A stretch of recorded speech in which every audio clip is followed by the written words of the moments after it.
இன்றைக்கி work out complete பண்ணியாச்சு. Single work out தான் இன்றைக்கி பசங்க யாரும் வரல. கடைசியாக பார்த்தீங்கன்னா நம்ம வந்து பள்ளம் ஒர்க்கலாம் அப்படிங்கிற ஊருக்கு மேட்ச்சுக்கு போயிருந்தோம். அங்கே நடந்த கிராமிய மேட்ச்சு. அங்கே நம்மளுக்கு செகண்ட் ரவுண்டில் பார்த்தீங்கன்னா ஒரு போலீஸ் கீழக்கரை போலீஸ் ஸ்டேஷன் சொல்லிட்டு ஒரு டீம் இறக்குனாங்க. அந்த டீமில் விளாண்ட 7 நம்பரும் பார்த்தீங்கன்னா கடைசியாக அவங்கவுங்க சொந்த ஊருக்கு விளாண்டுருந்தாங்க. இந்த கிரௌண்டில் வந்து இவங்கெல்லாம் சேர்ந்து ஒரு டீம் அதை கீழக்கரை போலீஸ் இறக்குனாங்க. நாங்கள் அந்த டீமை கிளைம் பண்ணி வெளியேற்றினாங்க. காரணம் பார்த்தீங்கன்னா நடந்த கிராமிய மேட்ச்சு. கிராமிய மேட்ச்சில் வந்து ராமாபுரி டிஸ்ட்ரிக்ட்க்கு ஒரு ரூல்ஸ் இருக்குது. இங்கே யாருமே அமைச்சூர் கபடி கழகத்தில் பதிவு பண்ணி எந்த போட்டி நடத்தலை. இங்கே ஒரு ரூல்ஸ் இருக்குது. அதாவது ஒரு ஊர் நம்பர் இன்னொரு ஊருக்கு விளாடணும்னா, அதாவது இன்னொரு கிளப்புக்கோ எதுக்கோ விளாடணும்னா எழுதி கொடுத்து விளாடலாம் அப்படிங்கிற ரூல்ஸ் இருக்குது கிராமிய மேட்ச்சில். ஆனால் ஒரு மேட்ச்சில் அப்படி எந்த ரூல்ஸும் கிடையாது. இவங்க வந்து இப்படி இறங்கும்போது நாங்கள் க்ளைம் பண்ணுறோம். அது வந்து நிறைய பேர் அவங்களுக்கு சப்போர்ட் பண்ணுறாங்க. சில பேர் ஏன் வெளியேற்றினீங்க அப்படின்னு சொல்லிட்டு மனசு கஷ்டமாக இருக்குங்களா அப்படின்னு சொல்லிட்டு சொல்கிறாங்க. நாங்கள் வந்து அவங்க வெளியேற்ற நேரத்தில் ஏன்னா அவங்க சொந்த ஊருக்கு விளாண்டுக்கிட்டு இருக்காங்க. இப்போ யாருமே அந்த டீமில் விளாடாமல் சரி வயசானவங்க விளாட வந்திருக்காங்க அப்படின்னாலும் பிரச்சனை இல்லை. எல்லா பேருமே லாஸ்ட் கிரவுண்ட் வரைக்கும் அவங்க சொந்த ஊர் விளாண்டுக்கு இருந்தாங்க. எதுவுமே எழுதி கொடுக்காம இந்த கிரவுண்டில் விளாடும்போது நாங்கள் வந்து க்ளைம் பண்ணோம். அவங்கள வெளியேற்றுங்கிறது எங்கள் நோக்கம் கிடையாது. கேட்டால் திறமையை வெளிக்காட்டுங்க அப்படின்னு சொல்கிறாங்க. திறமையை வெளிக்காட்டணுன்னா அப்போ நீங்கள் ஓப்பன் மேட்ச்சை நடத்திடலாம். எங்கேயுமே வந்து இந்த மாதிரி கிராமிய போட்டி ஒரு ஊர் போட்டி நடத்துறது அவசியமே தேவையில்லை. எல்லா பேரும் திறமையை காட்டணும்னா நம்ம வந்து ஓப்பன் மேட்ச்சை வச்சிடலாம்.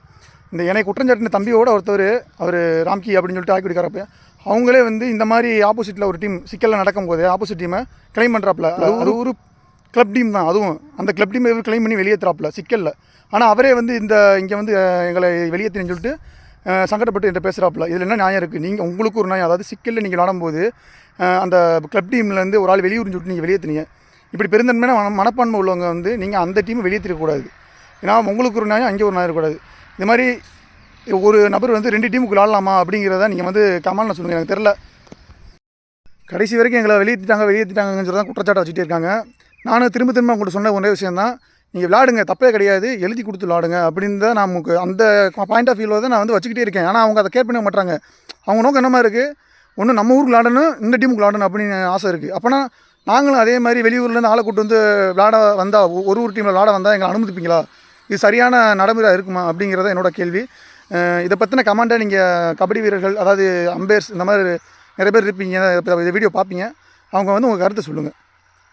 கடைசியாக பார்த்தீங்கன்னா எங்கள் மேலே ஒரு குற்றச்சாட்டுறாங்க. சிக்கல்லே வந்து 4 தெரு இருக்குது. நீங்கள் 4 டீமு ஒன்றா சேர்ந்து விளாட்றீங்க, திடீர்னு தனித்தனியாக விளாட்றீங்க. நீங்கள் ஒரு தெருவுனா ஒரு தெரு ஒரு ஊர் அந்த மாதிரி கிளைம் பண்ணுறாங்க. சிக்கலுங்கிறது வந்து ஒரு அர்பன் ஏரியா, அதாவது பெரிய நகராட்சி மாதிரி இந்த மாதிரி ஒரு ஏரியா கிடையாது. சிக்கல் ஒரு ஊராட்சி தான், ரூரல் ஏரியா. இது வந்து நாங்கள் ஒன்றுக்குள்ள ஒன்றா இருக்கோம். சிக்கல்லே வந்து சிக்கல் பஞ்சாயத்து பார்த்திங்கன்னா ஒரு 7 ஊர் இருக்குது. ஆனால் நாங்கள் அந்த 7 ஊர் நபரை சேர்த்து விளாடல. சிக்கலுங்கிற ஊரில் உள்ள நபர் மட்டும் தான் வரோம். சிக்கல்னால் சிக்கல் மட்டும்தான். நாங்கள் வந்து இப்போ இல்லை, என்னோட ஐடி கார்டு பார்த்தீங்கன்னா என்னோடய தெரு வந்து வேறையாக இருக்கும். ஓகேவா? நான் வடக்கு தெரு. ஆனால் நான் எங்கள் டீம் விளாட எல்லா பேரும் ஒரே தெருவு கிடையாது. ஓகேவா? சிக்கல் தான், நாங்கள் சிக்கலில் தான் விளாண்டுக்கிட்டு இருக்கோம். எல்லாம் ஒன்றா பழகி விளாண்டுக்கிட்டு இருக்கோம். இது நீங்கள் சொல்கிற பார்த்தீங்கன்னா பிரிவினை உண்டாக்குற மாதிரி இருக்குது.